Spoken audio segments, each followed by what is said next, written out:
Team Khabib, and they just jumped him 8 versus 1, 10 versus 1. A security guard got hit in the head by a Dagestani guy with a chair.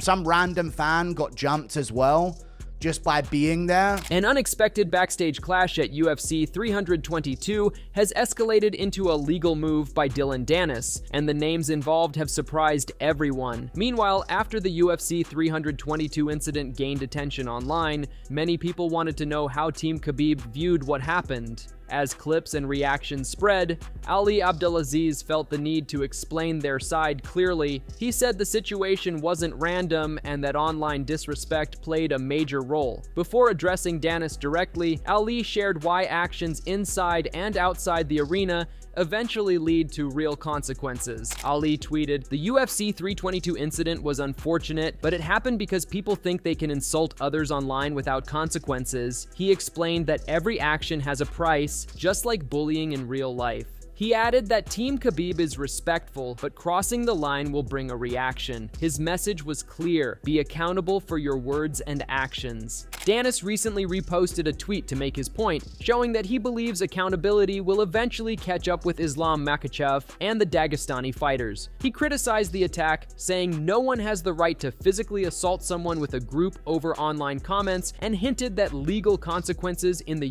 US are inevitable. This set the stage for Team Khabib to respond, as the incident had already drawn widespread attention online and people were looking for their perspective. He said, "Actually, no, you don't get to physically assault or jump another man in public with 8 to 12 of your goons just because he made fun of you online. But keep advocating for that. I'm sure they'll catch a case in the US sooner or later." Meanwhile, Javier Mendez started by explaining that the situation with Dillon Danis at UFC 322 didn't happen without reason. He said Dana White already mentioned why things went wrong, mainly because Danis sat in a section filled with people he had been disrespecting online. Javier added that when someone posts edited clips and personal insults about fighters, especially before an event, tensions naturally build and problems become more likely. I heard Dana's speech regarding that, about how he was sitting in the fighter section and sitting where Team Khabib was to boot. I mean, come on, dude. You're asking for trouble. And then they showed me the videos of what he was showing Ali and Islam in a relationship type embrace. And then he was doing things with a porn star in Islam embracing.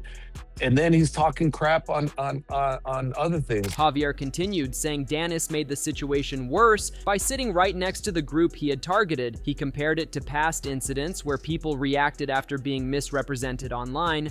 Javier said this type of disrespect can lead to real consequences, especially when religion or family is mocked. He emphasized that fighters won't stay quiet when someone repeatedly crosses personal boundaries and then intrudes into their space. What do you expect when you do that? And you go and you sit where the guys are sitting and you riling them up with big, huge disrespect. I mean, this guy, it's like when Logan Paul's girlfriend went after him, rightfully so, because he was making her look like something she wasn't. So she sued his ass. And then, you got to stop that stuff, It's like, stop picking on people's religion, man. The UFC 322 brawl left fans and fighters shocked, and many wanted to know why Magomed Chanko Zainukov personally attacked Dillon Danis. Speaking to Ushitaika, Chanko explained that the incident wasn't random. It was about accountability and respect. He emphasized the importance of taking responsibility for one's words and actions. He said, "He should have got more. In terms of what he's done, it's not much. That type of thing can't be forgiven.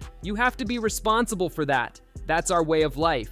If you said something, you've got to be responsible for your words." Khabib's cousin Abubakar Nurmagomedov was involved and ready when Danis arrived. MMA Guru said Chanko started the brawl and openly discussed why he attacked. Dana White reacted by banning Dillon Danis from all UFC events, so he will never be allowed at a fight again. The attack was overwhelming, with 10 or 8 people against Danis, showing that it was organized and intentional, not random. Officially a cousin of Khabib.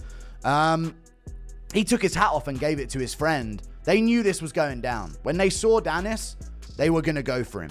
And Chanko started the brawl, and he's even happily discussing why he chose to attack Dillon Danis at UFC 322. It's kind of wild. They have had no punishment because Dana White, his response to this is to ban Dillon Danis from being at the UFC. You will never see Dillon Danis at a UFC fight ever again. That's what Dana White has decided to do here. They jumped him 10 versus 1, 8 versus 1. Not the first time they've done this at all. Guru added that this wasn't the first time Khabib's team had acted aggressively. At UFC 229, they jumped the cage and attacked Conor McGregor and Artur Lobov, which caused long-standing tension. These repeated actions backstage created a pattern of conflicts between teams. The UFC 322 brawl was part of ongoing rivalries and history, showing that these incidents didn't happen by chance, but were connected to past events. I'm gonna go through the clip of this in a second, by the way, but this isn't the first time these guys have done something like this, and it's not the first time they've done it to Dillon Danis. They jumped the cage at UFC 229 McGregor versus Khabib, the biggest fight of all time, and jumped McGregor in the cage. This guy being held on the ground by Dillon Danis, Abubakar Nurmagomedov, jumped the cage. Zubaira Tukhugov too jumped the cage at 229 into the octagon and started beating up Conor McGregor. These same guys are the reason the McGregor-Khabib beef started in the first place. When it got crazy, when McGregor threw the dolly at the bus, it's because they cornered Artem Lobov ages ago backstage because he's Team McGregor, and they talking back and forth. Khabib said, where's your chicken? After the UFC 322 backstage fight, Islam Makhachev was asked about Dillon Danis and why things escalated. Islam said the situation didn't come from nowhere. For 5 years, Danis talked badly about their team online. Islam explained that when someone finally meets the people they insult, they have to face what they said. He added that Danis didn't respond to any of it and still kept talking negatively. When you talk about someone like last 5 years you talk about someone, when you meet them, you have to answer what you said, you know. And today, I don't think he answered, you know. And he still say a lot of bad things about our team, and today he coming and somebody just meet him. He talk about this guy's bad, and today the guys just meet him. That's it. Islam also mentioned that Dana White banned Danis from all future UFC events, which means he won't return. Reporters tried asking if clean punches from Chenko would make Danis more popular, but Islam didn't want to focus on that. He said Ciampa is a good striker, but he didn't want to talk about Danis as a person anymore, keeping the focus on real actions, not online drama. Dana said he's banned from UFC events for life, so he'll never be back to them. You have to ban from this country also. Apparently, Chenko landed the cleanest shots in Dillon Danis. Do you think that would make him more of a star? Ciampa is a good striker. Let's don't talk about the person. We're gonna smell the shit, you know. We're gonna still talking about the shit person. Furthermore, Dana White was told that Dillon Danis was moving around in the fighter seats instead of sitting in his assigned seat. Security asked if they should remove him, but Dana said no because Danis had a ticket. He explained that he didn't expect anything to happen, and he asked them to just keep an eye on him. Dana admitted he had underestimated the situation completely. I blame myself for that, actually. They came back and told me right before I walked out for the main card that Dillon Danis was here, and he was moving around sitting in fighter seats and not sitting in his own seat that he had a ticket. And they said, do you want us to throw him out of here? And I said, he has a ticket? And he said, yeah. And, you know, they told me, they said, Masvidal said he's gonna him up on site.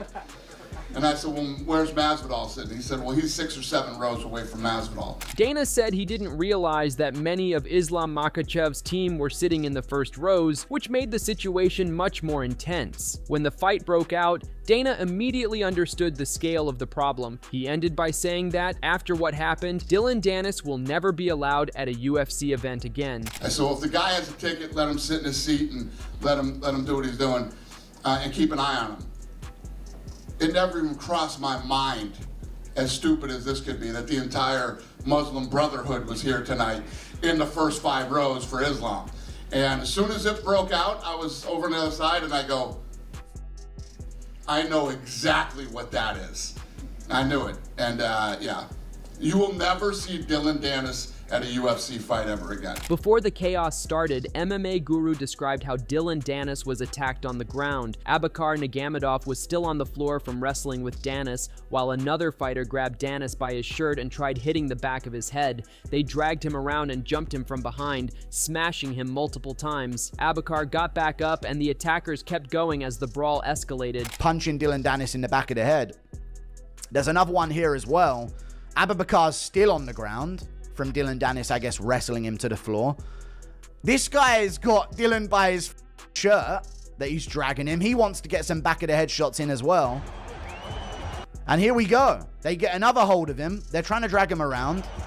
And this guy has got Dillon Danis behind him here, jumping him from behind, smashes him to the back of the head, smashes him again. Dillon goes down. The guy's on top of Dillon now. This is Abubakar now, hood over his face, getting back up to his feet after being wrestled to the ground by Dillon Danis. And they're just going for him on the ground. They're jumping Dillon Danis on the ground. And security guards are trying to pull them off, but they're doing a terrible job of it. Security tried to pull the fighters apart, but they struggled to control the situation. Danis stayed on the ground while Guru noted how chaotic it was. Despite being jumped, Danis talked on Twitter. The attackers continued without any consequences from Dana White or the UFC. One of the most unusual moments was seeing Danis's red shoes sticking up from behind a barrier, highlighting the strange intensity of the scene. They're doing an awful job of it. And then Dillon's on the ground. And this might be the funniest part of this. Even though he did get jumped, he talked on Twitter. So you're legally allowed to jump people 10-on-1 if that happens. Anyway, without any repercussion from Dana White or the UFC. And this is the funniest part. Dillon's red shoes.